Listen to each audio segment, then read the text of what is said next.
Hey, good Friday afternoon, my friends. This is the Saginaw Bay weather forecast for Friday, January 24th. I'm meteorologist Mark Torregrossa. This broadcast brought to you by Frank's Great Outdoors in Linwood. Wind, wind, wind. So I think we better start talking about if we can find some lighter wind periods and also what causes wind.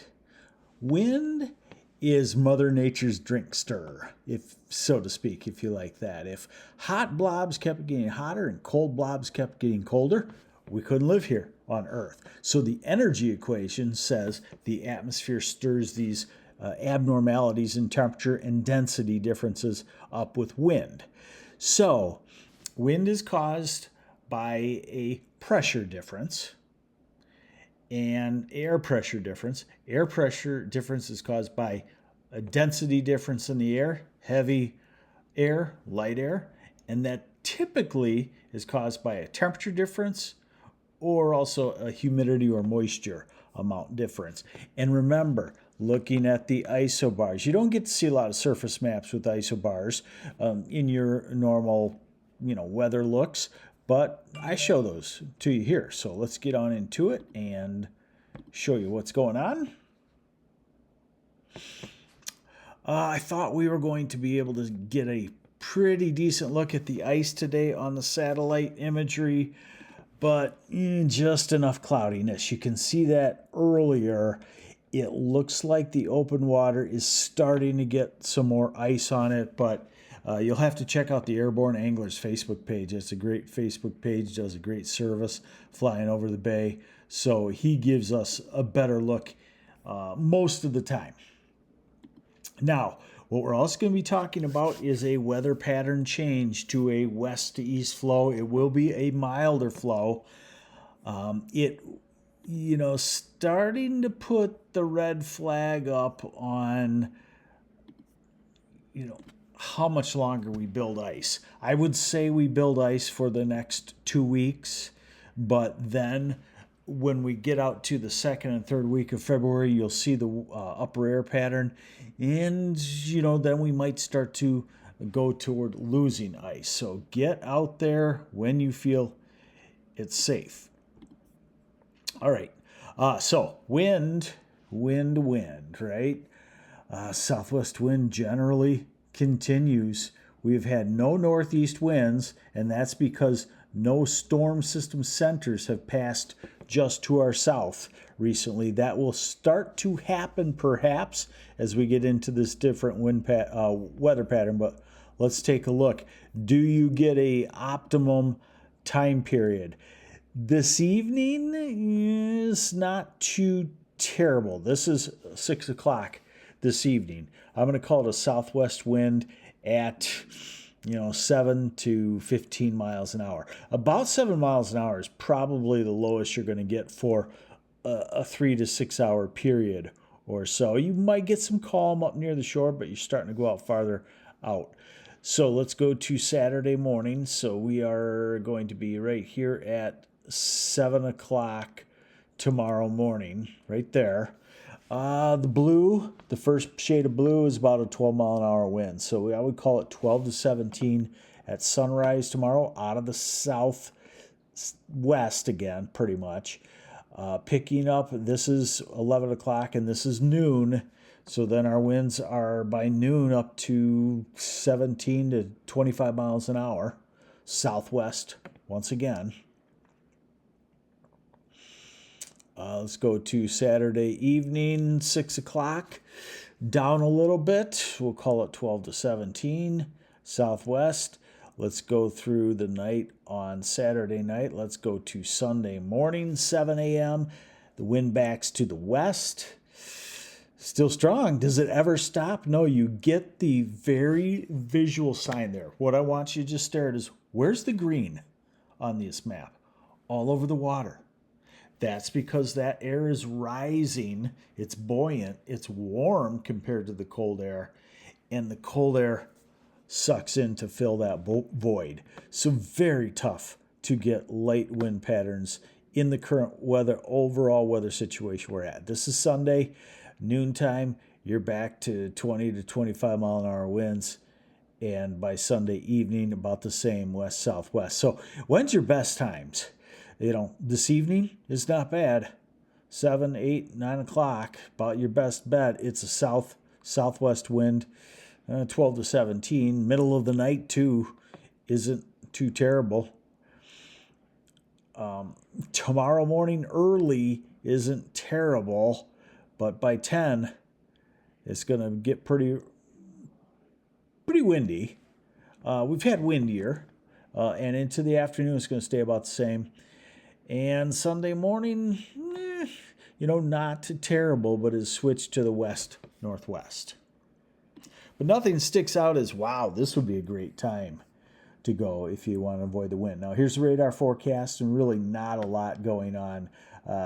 Nothing that causes you to think about precipitation on the bay. This is Saturday night. There could be an inch or so come across, but no major storm systems. And remember, major storm systems are, again, Mother Nature's drink stir. So that's when the winds pick up, and you can get 12 hours of a northeast wind. You can get longer than that, and then it backs to the north and then the northwest in a typical winter storm. Total snowfall here in the next couple of days across the bay, little if any.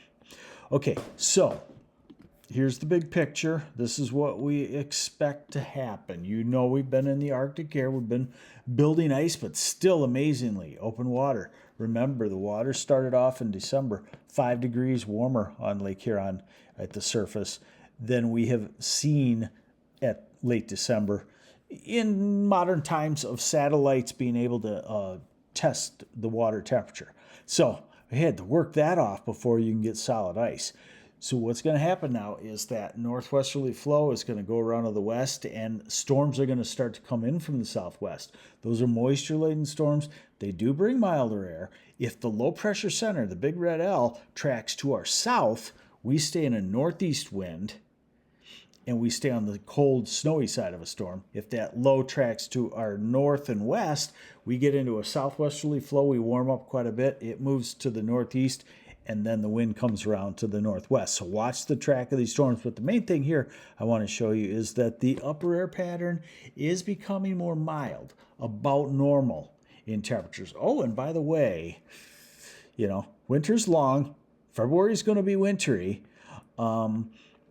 But our average high temperature starts to go up about the first couple of days in February around Saginaw Bay. So I think it bottoms for an average high of around 29 degrees. And then the first couple of days of February, one day it ticks up to 30. And then about a week later, it ticks up to 31. And a week later, 32. And in March, it really starts to tick up. So even though we're in the deep of winter, the sun and the amount of daylight is starting to work on the temperature some. So here's our change in flow. This is now.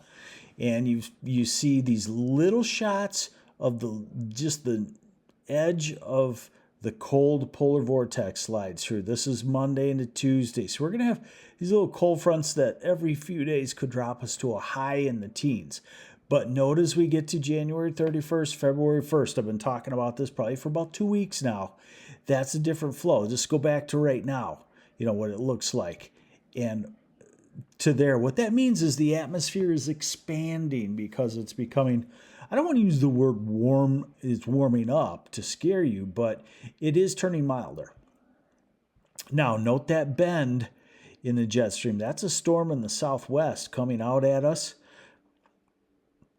So this would actually really be our first widespread wintertime storm system. Will it track to our north and bring us warm air ahead of it? Or will it stay to our south? We'll look at that in just a second. So we're at February 2nd, we're at February 3rd, and the idea you should get out of that is look where our air is coming from. Take the black line, this is the upper air flow, and trace it back to the west. It comes out of Washington and Oregon, not out of the North Pole like it had been over the past week. And we're out to February 8th and 9th. So there can be numerous storm systems embedded in this. And here is that same model and its surface flow. Remember, isobars, you got to learn those with me. Those are lines of equal air pressure, and the more isobars, the windier it is. My rule of thumb, 5 mile an hour 5 miles an hour of wind for every isobar in lower Michigan. So we'll look at that a little closer here in a second. But there's a little weak frontal system that comes through there Saturday night. Note Monday. If you were able to see a map like this, and you can, we'll get into this into the future, but if you were able to look at this, you don't need an app that cranks out a number for you. You look at that and you say 1, 2, 3, 4, 5, 6, 7, 8 isobars. You say, wow, Monday is going to be very windy. Let's go out and need the extended to see if we can pick out a time period. Something like that right there, if it verifies. And now that doesn't always mean that a model is 100% accurate, but if it were to verify sometime on Tuesday there, the winds would be a lot lighter than they were on Monday. But we're in the period where it doesn't last long. You gotta get there when it's there. This is 7 a.m. Tuesday. This is 1 p.m. Tuesday, and this is already 7 p.m. Tuesday. The winds are starting to pick up as an Alberta Clipper comes through. That's probably our little reinforcing shot of cold air, January 30th or so. Then we see the change, okay? That right there, obviously, January 31st, that's pretty far out to believe the exact position, but that idea would show you something that would be a light wind, very nice ice fishing conditions. But watch the southwest. Now watch as we get into early February, the storms start coming out of the southwest. And this one, the low pressure center pulls up to around Minneapolis. That puts us on the warm side of the storm for 6 to 12 hours. The cold front comes through and we cool off. But the point is these are milder flows. Something that you're going to want to watch out for and get to the ice fishing when you can get it, because it can go away fast. Now this is February 3rd. This would be a closer to being a snowstorm, and I wouldn't trust the exact position of this, but just the idea that these storms are going to start to come out of the southwest and they have more moisture. There's another one at the end of our run, 16 days out. So they're not northwesterly storms choked off from moisture on the east side. They start to turn more moist and we turn wet. You evolve into a snowmobile pattern. If you can't get on the ice, you could probably get to Hillman or Mayo or Atlanta or Houghton Lake, Grayling, and you could snowmobile for 100 miles or so. Here's a closer look, same model. Okay, so again, Saturday morning, there's your pressure pattern out of the southwest, and Saturday night, and then Sunday, note the isobars. The wind basically blows almost parallel to the isobars. So out of the northwest on Sunday. And then remember I showed you how the pressure gradient is going to increase on Monday. We get into Monday afternoon. And there you see it. 1, 2, 3, 4, 5, 6, 7 times 5, 35 mile an hour gusts then. And we showed you that Tuesday, it may die down. We don't get that far out on this kind of a run, but you can see the pressure gradient starting to loosen up. All right, temperatures. Now on Saturday, about 30. Sunday, high, let's call it 23 on the bay. Monday, I'd say probably is about freezing. Tuesday is about freezing. Wednesday, freezing to 34. There's that little reinforcing shot of colds. Thursday could be a cold day.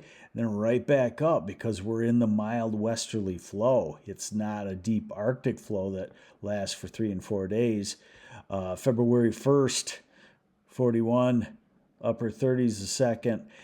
And don't take this as verbatim and go, oh, we're going to pack it in. The ice fishing season is over February 3rd. It's not.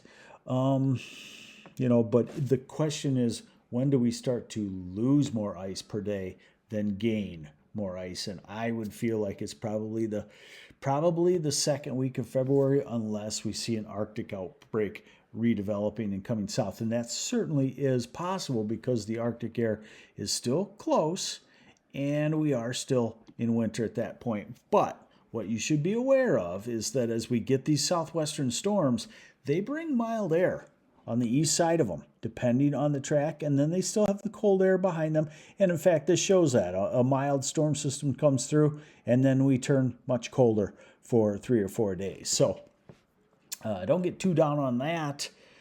Just know that, even though we're in the dead of winter, we start to fight the ice building conditions probably as we get into mid-February. Hey, there's your Saginaw Bay weather forecast for January 24th. Hope this helped. Share this with your friends. We're just evolving the format. Probably initially go to a Facebook page. That's a lot easier to share. And I'm meteorologist Mark Torregrossa. Thanks to Frank's Great Outdoors in Linwood for helping make this possible. Bye.